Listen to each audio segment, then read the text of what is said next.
بسم اللہ الرحمن الرحیم۔ السلام علیکم محترم سامعین کرام، حضرت سیدنا ابو الحسین دراج رحمۃ اللہ علیہ سے منقول ہے کہ ایک مرتبہ وہ کہتے ہیں کہ ایک مرتبہ میں حاجیوں کے ایک قافلے کے ساتھ سوئے حرم روانہ ہوا۔ جہاں قافلہ ٹھہرتا مجھے بھی ٹھہرنا پڑتا اور دیگر معاملات میں میں بھی ان کے ساتھ کام وغیرہ کرواتا۔ اس طرح اس سال میرے تمام سفران قافلے والوں کے ساتھ رہا اور حج سے واپسی بھی انہی کے ساتھ ہوئی۔ پھر ایک سال میں اکیلا ہی سفر حج پر روانہ ہو گیا۔ میں اس لیے اکیلا سفر پر روانہ ہوا تاکہ میں دوسروں کی نسبت جلد میں حرمین شریفین کی زیارت کروں۔ اس طرح اکیلے روانہ ہوا اور منزلوں پر منزلیں طے کرتا ہوا قادسیہ پہنچا۔ میں ایک مسجد میں گیا تو محراب میں ایک ایسے شخص کو دیکھا جس کے جسم کو کوڑھ کے مرض نے بہت زیادہ متاثر کر رکھا تھا۔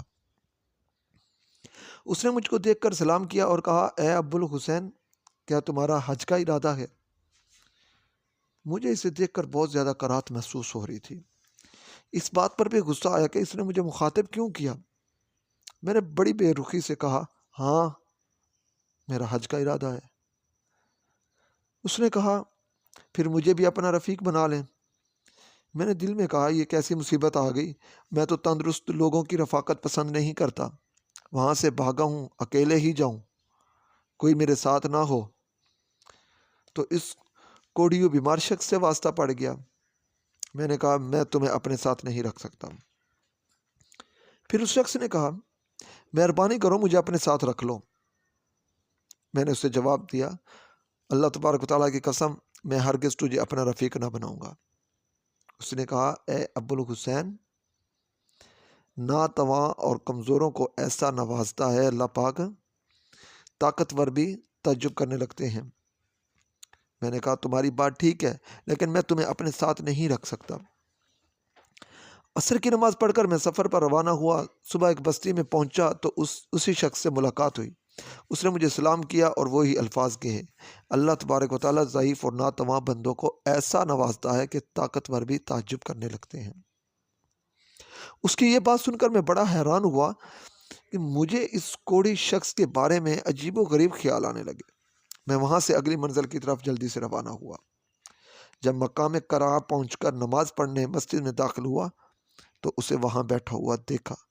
اس نے کہا، اے ابو الحسین، اللہ تبارک و تعالیٰ ضعیف اور ناتواں بندوں کو ایسا نوازتا ہے کہ طاقتوروں کی عقلیں دنگ رہ جاتی ہیں۔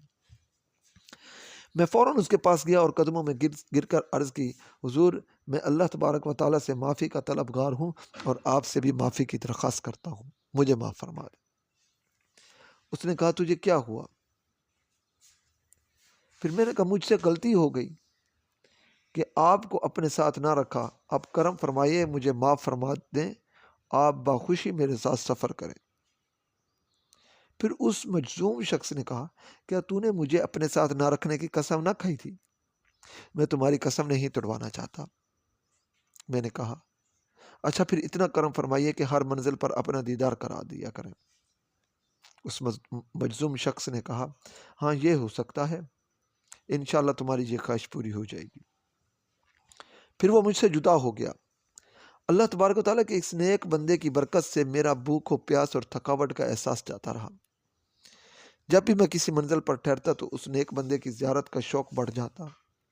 الحمدللہ عز و جل، مجھے ہر منزل پر اس بزرگ کی زیارت ہوتی رہی، یہاں تک کہ میں مدینہ منورہ زادہ اللہ شرفا و تعظیمہ میں داخل ہو گیا۔ اس کے بعد وہ مجھے نظر نہ آیا۔ جب میں مکہ معظمہ زادہ اللہ شرفا و تکریمہ میں حضرت سیدنا ابوبکر قطانی اور حضرت سیدنا ابو الحسن مزین رحمۃ اللہ علیہ سے ملاقات کا شرف حاصل ہوا اور انہیں اپنے سفر کا سارا واقعہ سنایا تو انہوں نے فرمایا، ارے نادان، وہ جس بیمار اور کوڑھی زدہ شخص کو تم جانتے ہو، پتہ ہے وہ کون تھے؟ میں نے کہا، نہیں، میں تو نہیں جانتا۔ تو انہوں نے کہا، وہ زمانے کے مشہور ولی حضرت سیدنا ابو جعفر مجذوم رحمۃ اللہ علیہ تھے، وہ بہت ہی مشہور ہیں، تم انہیں پہچان نہ سکے۔ ہم اللہ سے دعا گو ہیں کہ اپنے اس ولی کامل کا ہمیں دیدار کرائے۔ ہاں سنو، جب بھی تمہاری ان سے ملاقات ہو تو ہمیں ضرور بتانا، شاید ہمیں بھی ان کے دیدار کی دولت نصیب ہو جائے۔ میں نے کہا ٹھیک ہے۔ پھر ہم مینا و عرفات کی طرف گئے، لیکن ان کا دیدار نہ کر سکے۔ بہت دل میں حسرت تھی کہ ان کا دیدار ہو جائے۔ 10ویں ذوالحجہ جب میں رما جمار کرنے یعنی شیطان کو کنکریاں مارنے لگا تو کچھ دیر بعد کسی شخص نے مجھے اپنی طرف کھینچا اور کہا، اے ابو الحسن، السلام علیکم۔ جیسے ہی میں نے پیچھے مڑ کر دیکھا تو میرے سامنے وہی بزرگ حضرت سیدنا ابو جعفر مجذوم رحمۃ اللہ علیہ موجود تھے۔ انہیں دیکھتے ہی مجھ پر رکت طاری ہو گئی، میں بے ہوش ہو کر گر پڑا۔ جب میرے حواس بحال ہوئے تو وہاں سے وہ جا چکے تھے۔ جب مسجد خیف آیا اور اپنے رفقا کو سارا واقعہ بتایا اور یوم الوداع کو مقام ابراہیم پر 2 رکعت نماز پڑھنے کے بعد میں جیسے ہی دعا کے لیے ہاتھ اٹھائے، اچانک کسی نے مجھے اپنی طرف کھینچا۔ دیکھا تو وہی بزرگ حضرت سیدنا ابو جعفر مجذوم رحمۃ اللہ علیہ موجود تھے اور فرما رہے تھے، اے ابو الحسن، بالکل نہ گھبرانا اس بار اور نہ ہی شور مچانا۔ میں نے کہا ٹھیک ہے حضور، میں شور نہیں کروں گا، آپ میرے لیے دعا فرماتے۔ ان نے فرمایا، جو مانگنا چاہتے ہو مانگو، مانگنے کا وقت ہے۔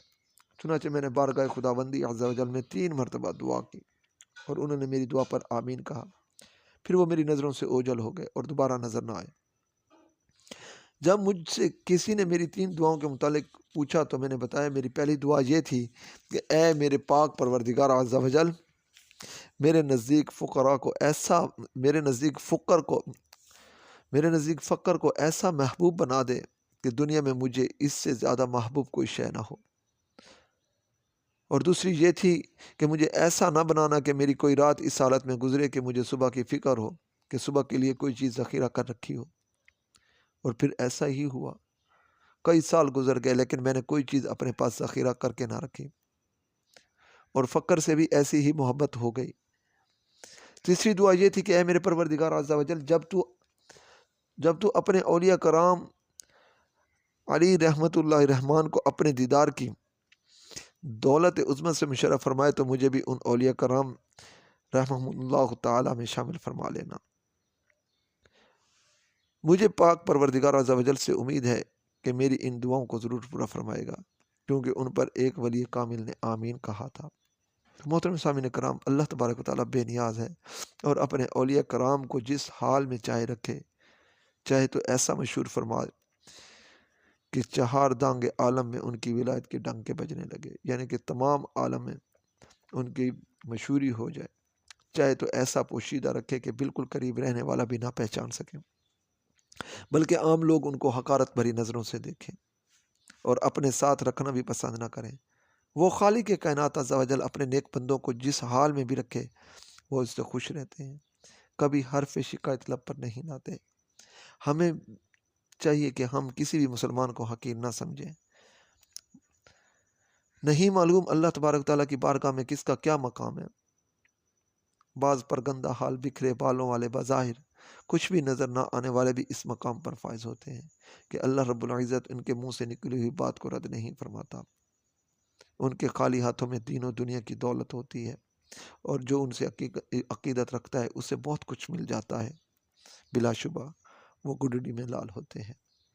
اللہ تبارک تعالیٰ سے دعا ہے اللہ پاک ہمیں ہمیشہ اپنی بندگی و اطاعت کرنے والا بنائے، اور اپنے پیارے حبیب صلی اللہ تعالیٰ علیہ وسلم کی اطاعت کے ساتھ ساتھ ان پر کروڑوں خواہ درود و سلام بھیجنے والا بنائے۔ آمین ثم آمین بجاہ نبی الامین صلی اللہ تعالیٰ علیہ وسلم۔